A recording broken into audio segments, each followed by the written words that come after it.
Nous refusons de donner un avis sur l'adhésion du Maroc à la CEDEAO en fonction du pays. Nous estimons que c'est une question à traiter de manière objective et non de manière subjective. Traiter cette question-là de manière objective, c'est de dire aujourd'hui, qu'est-ce qui est bon pour le développement des pays de la CEDEAO et qu'est-ce qui est mauvais pour leur développement.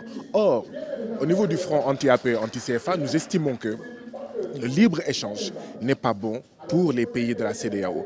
Il n'y a aucun pays dans ce monde qui a eu à se développer avec le libre-échange.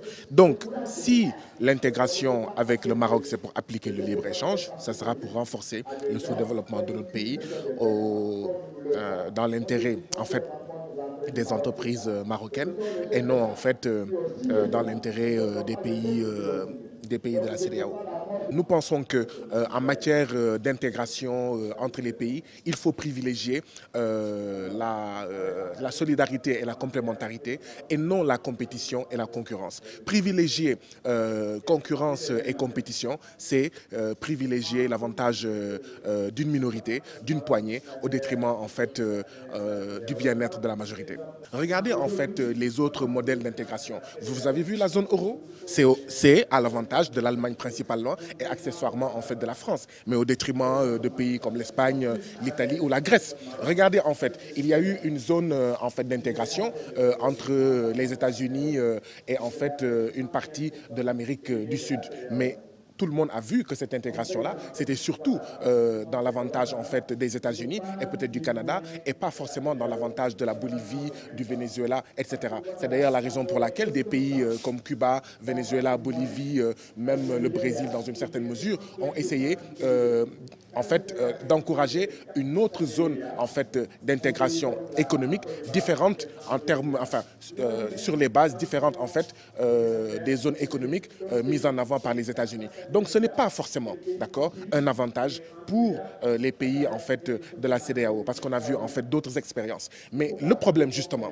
c'est que les autres expériences que nous avons vues jusqu'à présent, ce sont des expériences basées, comme je le disais tout à l'heure, sur la concurrence et la compétition. Or, tant qu'on ne mettra pas en avant la complémentarité et la solidarité, ça sera une catastrophe pour la majorité. Je donne juste un exemple. Aujourd'hui, le Sénégal fait de la volaille. Le Brésil fait de la volaille. Les États-Unis font de la volaille. Mais au nom de quoi une intégration économique entre le Sénégal, le Brésil, les États-Unis, pour ne citer que cela, et même l'Union européenne, devrait aboutir à la menace de la filière avicole sénégalaise, à la menace de 50 000 emplois directs et indirects. C'est la même chose.